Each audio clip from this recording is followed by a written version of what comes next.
What's up, guys? I just wanted to show you off a little bit of my collection of Studio Series before I get into my review, which is Studio Series Dropkick, and I also have KSI Sentry up there.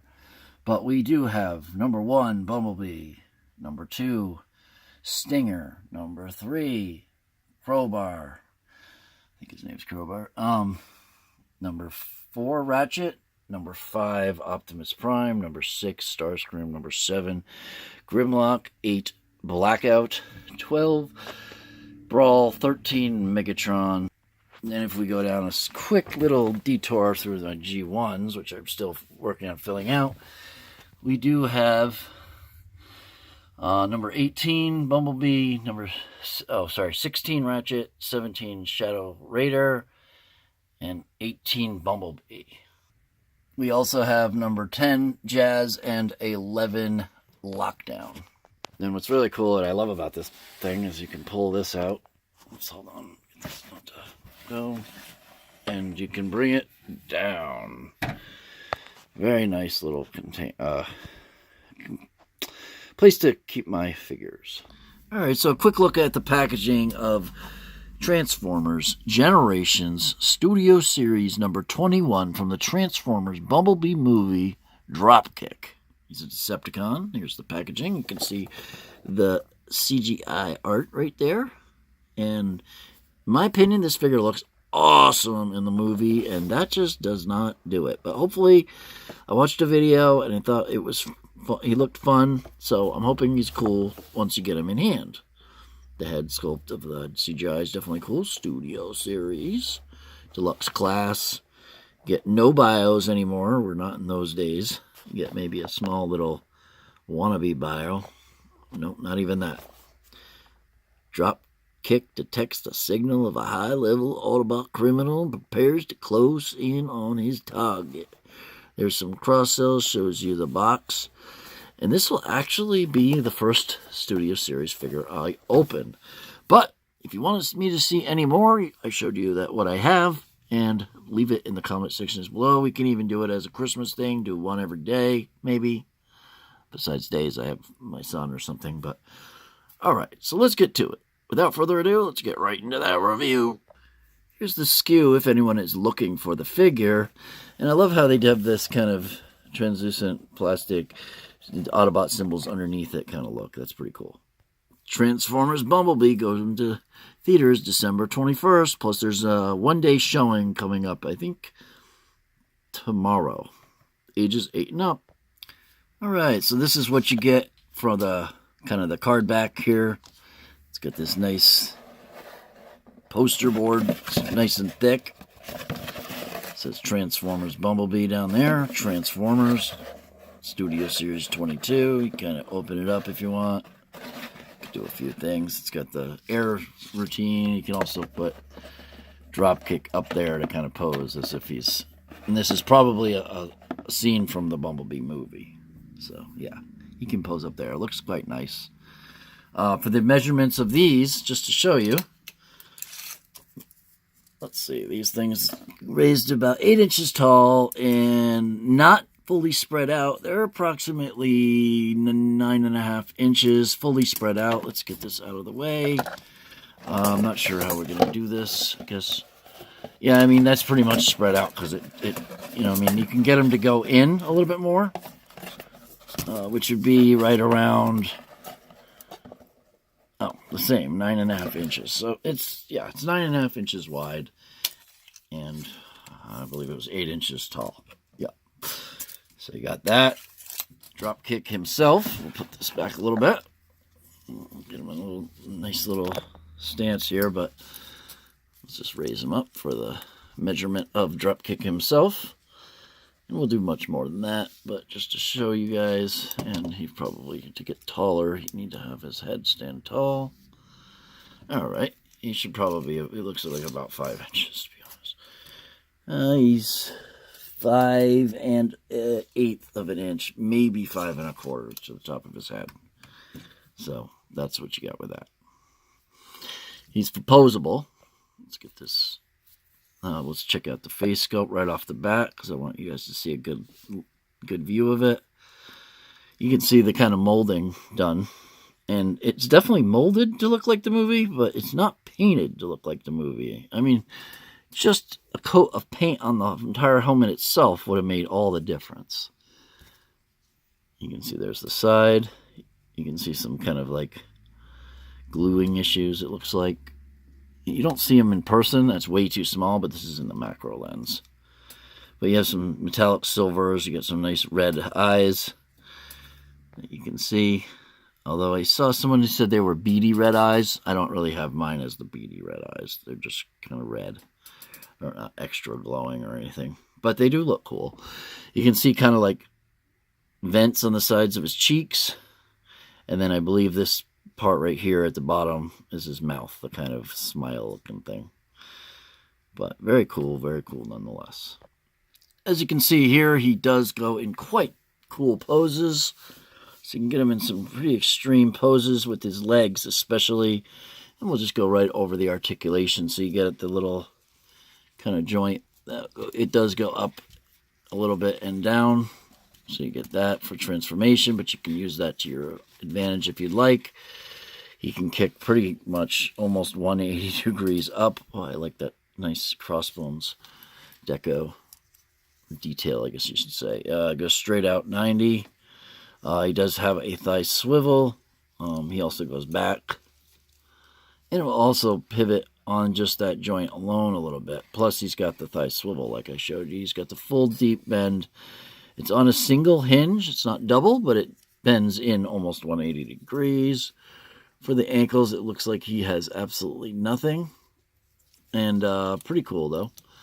Articulation for the arms, he has this joint kind of up in here that goes up and down. Also, it's on a ball joint like that. So you can kind of twist it like this and go front and back, maybe. And then also can twist it out to the side about, let's get this out so you can see. So about that far. So kind of, I have it thigh swivel, or his bicep swivel.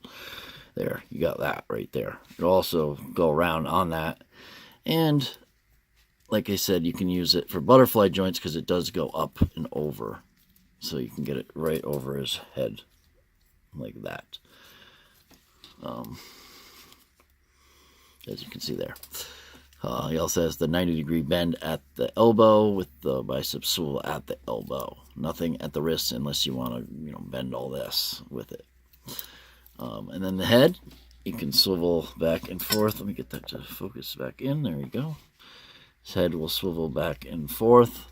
And there's really no up and down besides just a little bit and just a little bit of tilt back and forth. Then he's got these on ball joints. And they're hollow underneath. So, I hope they're planning on making a way better figure of this guy. And I'm sure they are. But he's also got this. And these will rotate. And you can also move them around, and they also pivot to up to there only, but they go downward like that.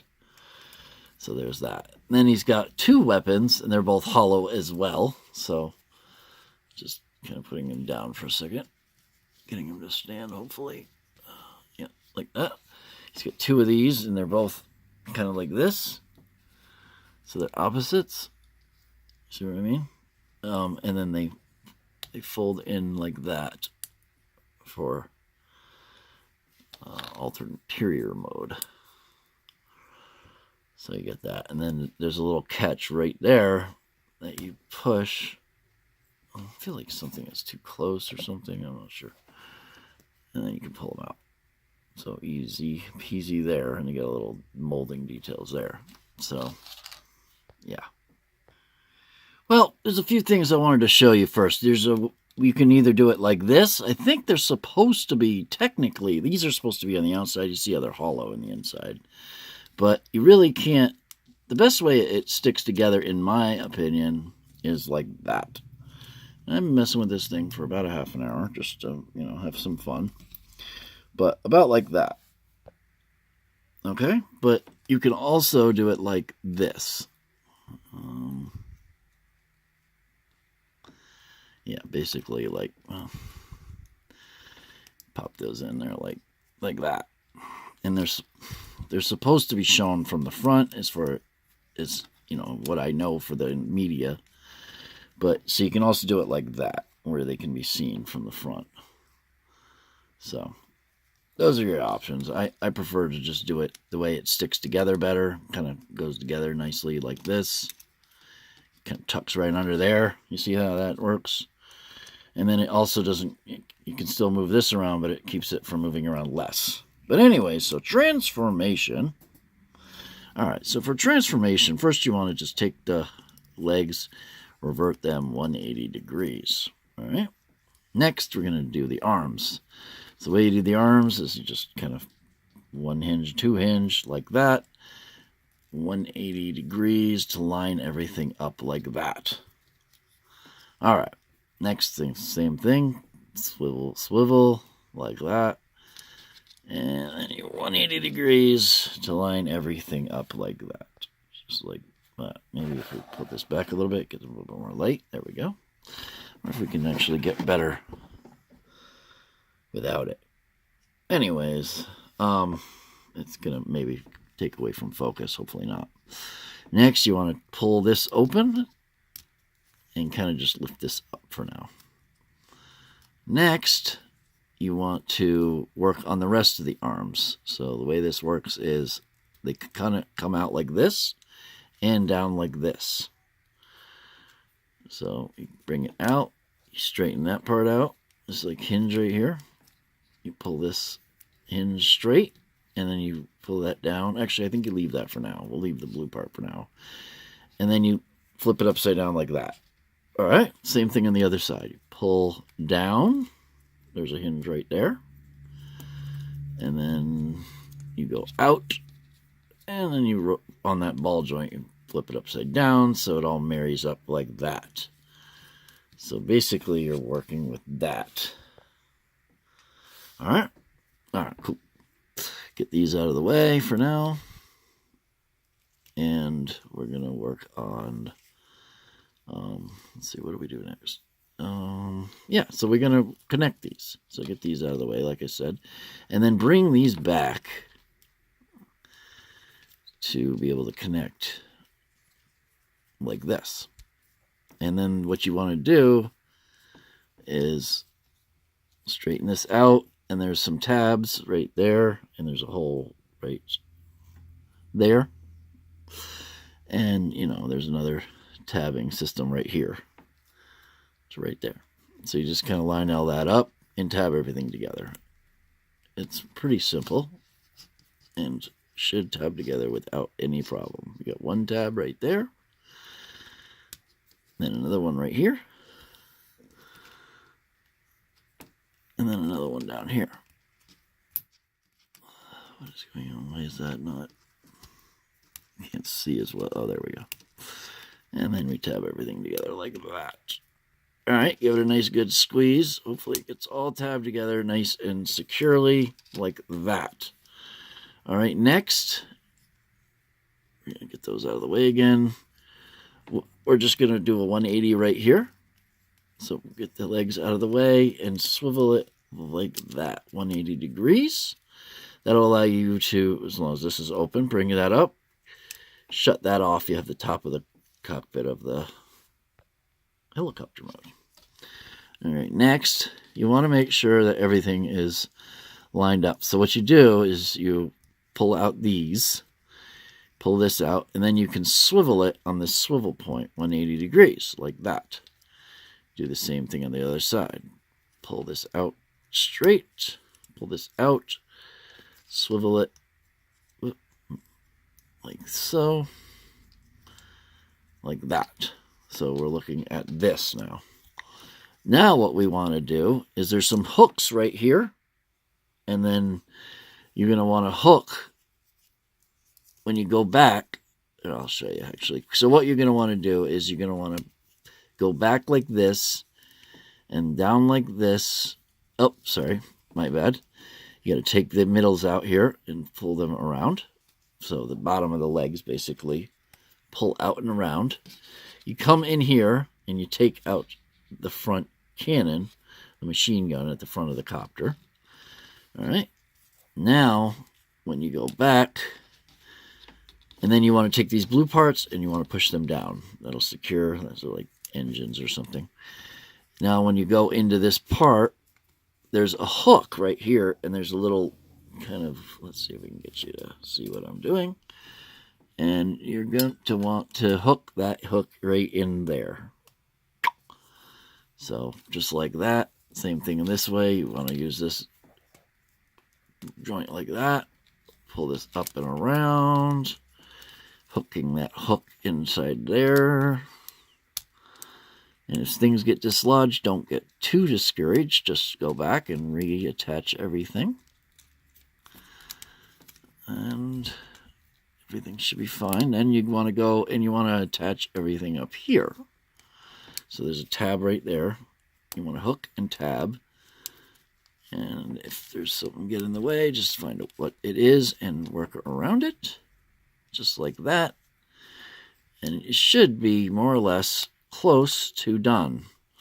You want to give those a good squeeze. For some reason this part is giving me a problem. Maybe it's not hooked. There we go. Like that. Then you want to tab everything in like this. And then these come up and around and tab in on the side. You can see they fit right in there in that nice little spot. They fit right there. Boom.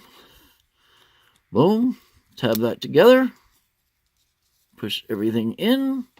Pull this up. Widen these out so you have the swivel. And push it in there like that. You get the wobbling, kind of articulated machine gun that goes back and forth, which is kind of cool. And there's your copter mode. I don't believe this opens up now.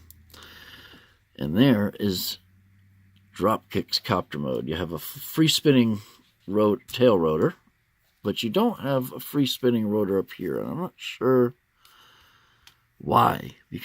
Maybe because of this.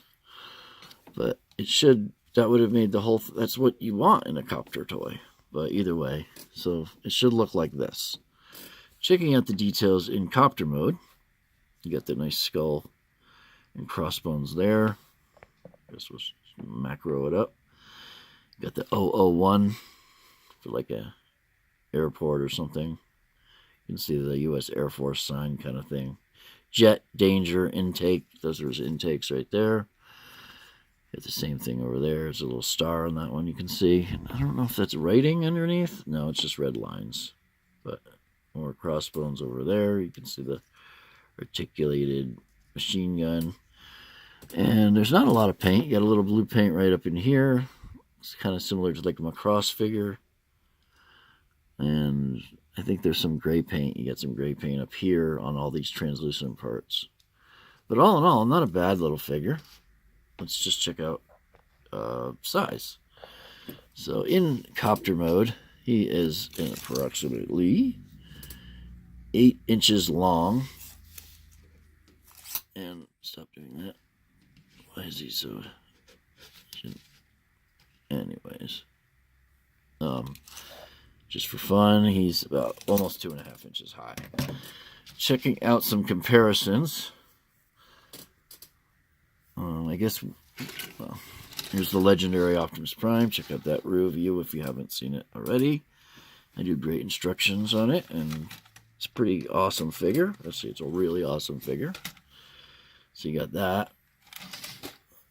Here's the Voyager, or I don't even remember what they're calling it now, but it's the gimmick line, you know, where you put this in, you put the power, whatever they're called. I can't remember. It's drawn a blank to me, but this is what you know, one of these things. But anyways, this is that figure. Let's shut up. Show you what that looks like. Just to give you some scale comparison. All right, you also take these and you post these in under there. There's some posts. And you just post them. Actually, you want it the other way around, I believe. Well, maybe not, because you want the guns to be able to pop out. So I think that is accurate. So you can put the guns out if you need. Like that. Post it under here. And then just to show you what it looks like without one. So, boom. couple little ideas for you. Not a bad little figure. It's fun to play with. And it's part of the Studio Series. Let me know what you think of the figure.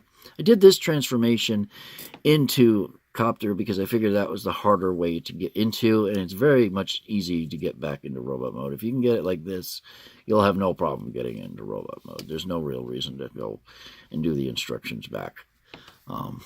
But leave a like if you liked the video. Subscribe for more toy reviews. Check out my Twitter at Cdog Cdog 4 no spaces. Please check out showzstore.com. Link will be in the description and in the comment sections.